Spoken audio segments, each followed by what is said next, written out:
All right, here we go. Good afternoon, everyone. Welcome to this month's chapter marketing meetup. Today, we're discussing zooming into your next successful online event. I'm Gina Florzak, the CCIM Institute's Manager of Content Strategy and Publications. And with me is our special guest, Tina Yep from the Hawaii chapter.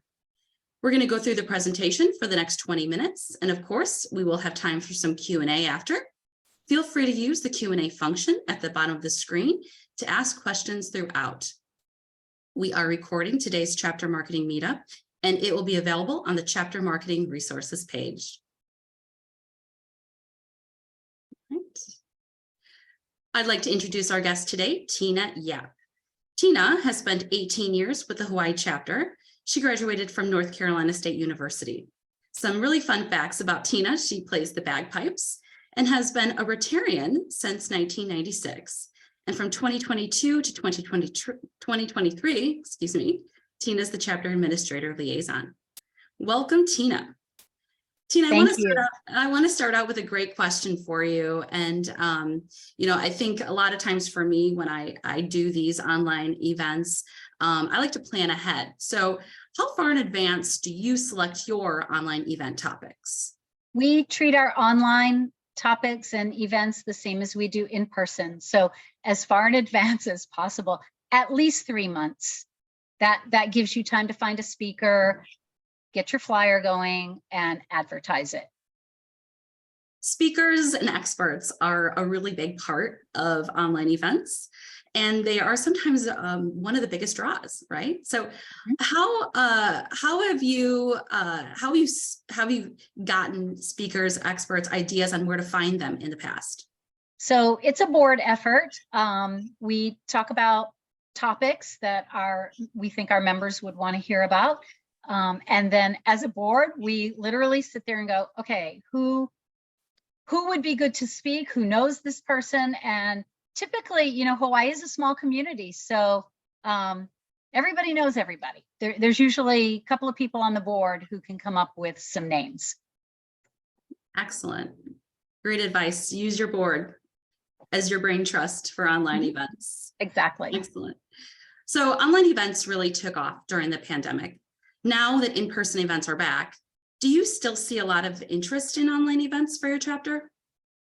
I do. I think we're all right now, I feel like we're all back to, oh, it's in person and we just all want to see each other. But I think online events still are very important for chapter programming.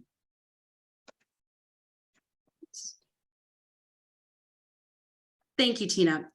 Hosting an online event builds brand awareness for your chapter, increases engagement across your membership, and builds relationships among your community and potential sponsors. It's also a flexible way for people to participate, and since the pandemic has been an invaluable resource for connecting people from all over in one click of the mouse. But with the pandemic being over and in-person meetings being back, online events, they still have a place, as Tina was mentioning, in chapter programming. You have the ability to reach members in outlying areas, brings value to your membership, and again, it builds those relationships. Tina, can you share with us some of the benefits hosting online events has given your chapter? So I think the biggest benefit for us has been reaching our outlying members, because, and I've been going to institute meetings for years, and over I hear, gosh, how do we reach out to we have members who live 200 miles away and they're not going to come to an in-person event.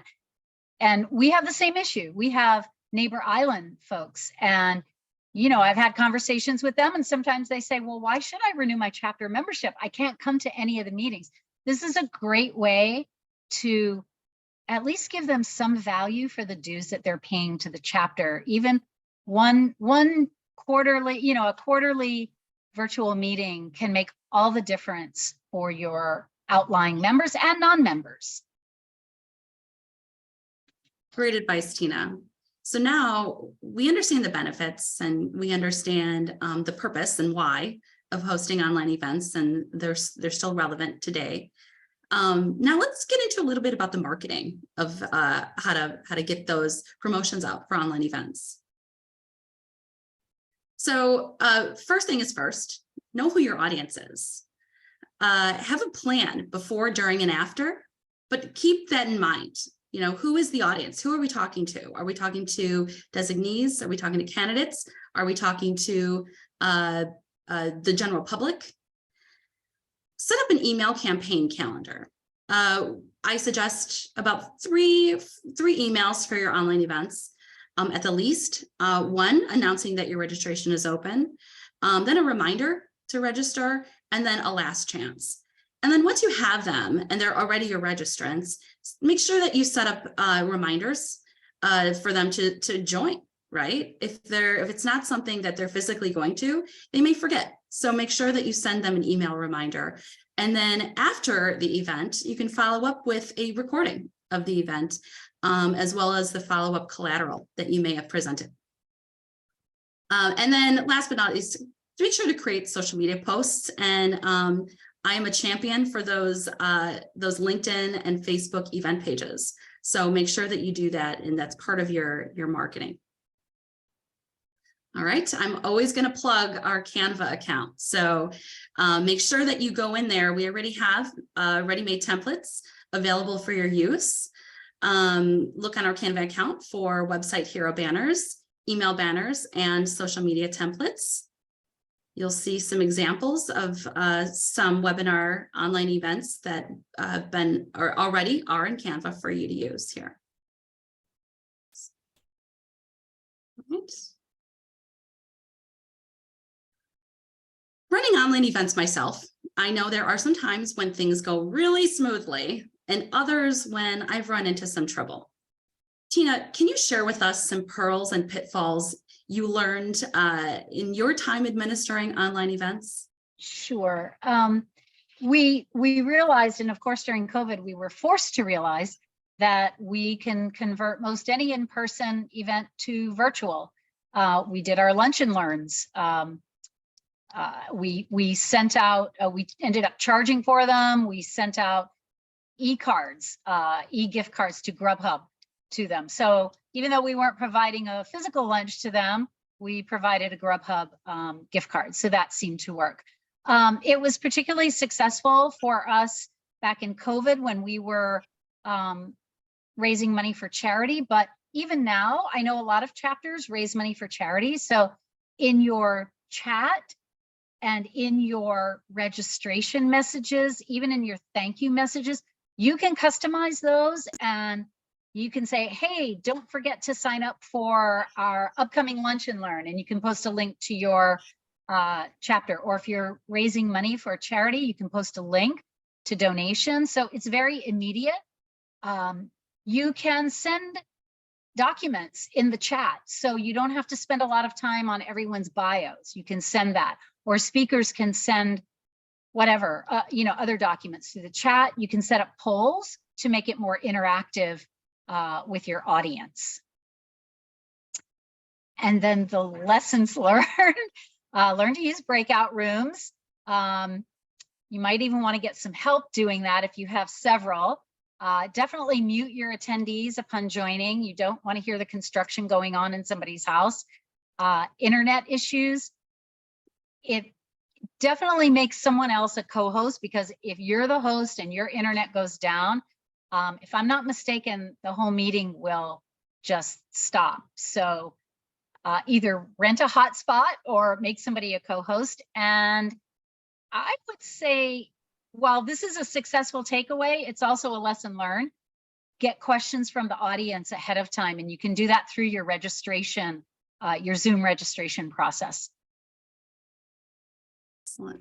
Tina, thank you for those fabulous tips. Now I want to go through a checklist about how to set up a webinar in the most effective way that works for us at the CCIM Institute. We use Zoom to host our online events. So I like to follow the same set of guidelines Zoom provides when setting up the online events for us, whether they're meetings or they're webinars, right? Because there's two separate you could set up on Zoom.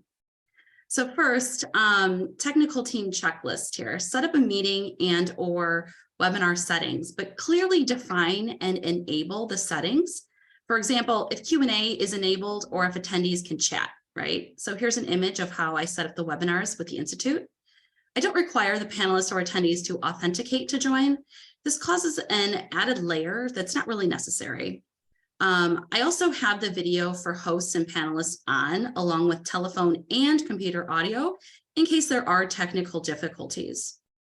And then I allow for Q&A so that participants can ask questions just like today. So a reminder, please feel free to ask questions through the Q&A function if you have any. And then, you know, some moderators, they do like to ask questions throughout. And some like to ask questions at the very end. So, you know, if you don't get questions throughout and you do want to ask, make sure as a moderator, you also have those ready or for your panelists. And then when I set up the webinar, I like to automatically record it in the cloud. So it's easy to reach. And I'm not worried that I forget to record it. Sometimes you can get really busy when you're getting ready to start an online event, and pressing that record button is forgotten. So just set it up so it automatically records for you, so you don't have to think about it. All right. A few other items to keep in mind. I like to enable a practice session so panelists and moderators can do a run through prior to the webinar. Also, the practice session allows for your panelists and moderators to join the call ahead of time, so you can do a quick tech check and make sure that everything is running smoothly with them prior to pressing start webinar. After you're all done setting up the webinar, you're going to want to invite panelists and moderators. So each panelist and moderator will receive a unique Zoom link when you set this up. And you'll see there's a little circle that I have and a checkbox there. That automatic Zoom link will be sent to your panelists and moderators if you have that checked. So you got to make sure that that is highlighted and checked for that purpose. If not, you'll have to manually send the link to them. So Tina, do you have any tips on how to remind your panelists, moderators to use their unique Zoom login? Sure. So what I do with my panelist is you can see the little resend button. I send those out before a practice session. That's manual, but you generally don't have that many speakers and moderators, so you can do that. But then under email settings, if you look at the bottom, it says no reminder to attendees and panelists. A little bit further over to the right, you can't see it in that screenshot, but it says edit. So you would edit that. And I don't know, I think the next screen might, it gives you the option of sending out an hour, a day, there it is, a week. And you can check all three of those. And I do, because people just lose their links. So it's no big deal. If you check that, hit save, that's all you have to do. You don't have to worry about it. Also up at the top, you can see under add to Google Calendar, the calendar options, there's an empty box. You can put that's where you can customize and say, hey, don't forget to sign up for our June Lunch and Learn, and here's the link, or don't forget to donate to the CCIM Foundation, or just whatever message you want to send out to your attendees. So the confirmation email also looks the same or similar to the thank you email. So thank you to those who attended. And then there's one for folks who didn't attend. It looks very similar. You can customize it. Again, you can send your Message out. Don't forget to donate. Don't forget to sign up for our next event. Yeah, or if a sponsor is doing one of your virtual events, you can put a link to, you can say, hey, please support our CCIM sponsor. Next time you need a vendor, check out this web, you can put the vendor's website. So. Excellent. Always a great idea to add some extra love in there, right, Tina? Absolutely. Sponsors, absolutely. So this is just another screenshot of the options that you have when you're setting up your Zoom webinar. So here you'll see I have the Q&A checked. All right. And then put together a script. It's always nice to have a script. for the moderators and presenters, so they're aware of transitions. Schedule a dry run, right? Ask all panelists to join 15 to 20 minutes prior to make sure everyone is ready to get started. It's always good to go over a quick run through again and do a tech check, because again, you need those microphones working, right? You want to make sure that everyone is square on the screen, the lighting is fantastic, and everyone looks their best online. Be ready for questions. Have a few questions ready on hand in case the participants are too shy to ask. Tina had alluded to this already. If there's something important you want to cover that was missed, bring it up in the Q&A and jot down the questions that come in as a frame of reference in case you want to use them to build FAQs off of, or you can use those to build your content, right? Address those questions in messaging going forward.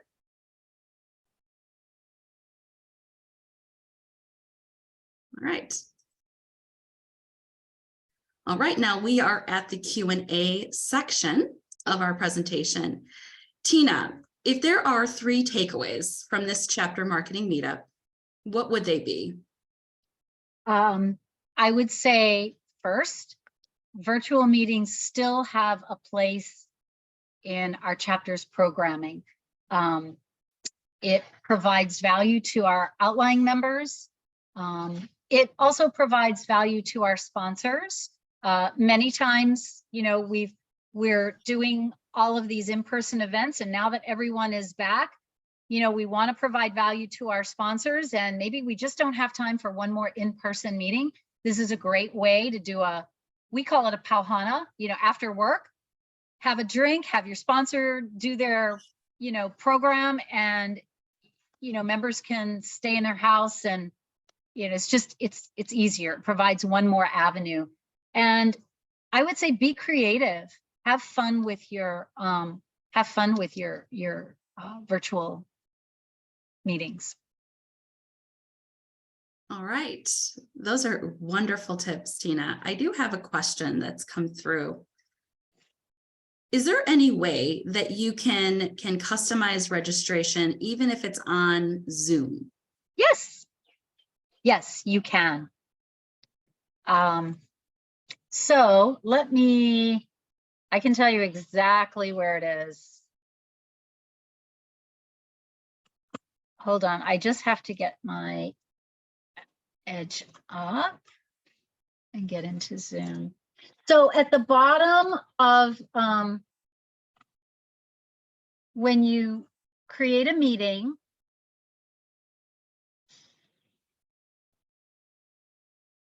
let's see. When you create a meeting and you save it, down at the very bottom of the page, there should be, if you click under registration, there should be a link, and I think it's only it may only be with webinars. I apologize, my webinar that I had set up is gone, but it says registration. I think it says registration link. Hold on, I'm going to tell you right now. And as you're doing that, Tina, as you're looking, what are the sorts of I'm sorry, it says registration settings, and then over to the right side it says edit, and you can customize that any way you want. And is that your chapter logo? Is that the colors? Oh no, that's actually somewhere else. If you want, I can share my screen and show you. That'd be great. Sure. Okay, great. So can you stop sharing? Let's see. There we go. There we are. Okay. Okay. Okay, can you all see my screen too? Yes, we can. Okay, so down at the bottom right here, it says registration settings. So if you click edit, you can click whatever is required. And then over here on the questions, last name, if you want a city, because you want to know if your outlying members or non-members are coming. Phone, you can collect whatever you want. Question and comments, you can click on whether they're required or not. You click Save All. You can do custom questions. Okay, so here you can do, it tells you single answer, multiple question, multiple choice, whatever. And you click Save. And then to brand your email, so here's the email settings. You just edit, send follow-up to email. If you hit save, it's going to ask you there. Oh, well, it should give you a, you should be able to edit that. And I know you can. Branding, because these are all Institute accounts, the Institute's logo is there. You can change that. It brings you up to your files, and you just pick a logo. And then down below, okay, so that's the banner. And then here they'll see, I think this is what, yeah, this is what shows on registration. So you can change that. Great. And yeah, so that's how you do that. Thank you for sharing that, Tina. Sure. We did get another question that came through. Is the registration reminder setting available for meetings too, or just webinars? I think it is just webinars. I'm going to, I have a meeting set up. Let's see. Yeah, it looks like it's only for webinars. However, hang on, let me share my screen again.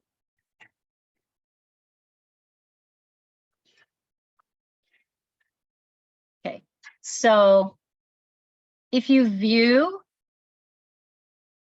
so it's real easy just to click this and hit resend. So it's manual, but it's not like you have to do every single one individually. You can just, I think it does, like, this will hold up to 15 per page, then you go to the next page. Excellent. Well, thank you. Thank you so much, Tina. Thank you for walking us through that. Sure. And thank you all for joining. This recording will be available on the Chapter Marketing Resources page. Our next meetup will be June 15th at 1 p.m. Central. Look for the topic and Zoom link in the coming weeks. And while you wait, please take a few moments to give us your ideas from an upcoming Chapter Marketing Meetup on our online poll. The link is available in our meeting request or on the Chapter Marketing Resources page. Any questions? Email us at chaptermarketing@ccim.com. Have a great day, and we will see you all very soon. Bye-bye.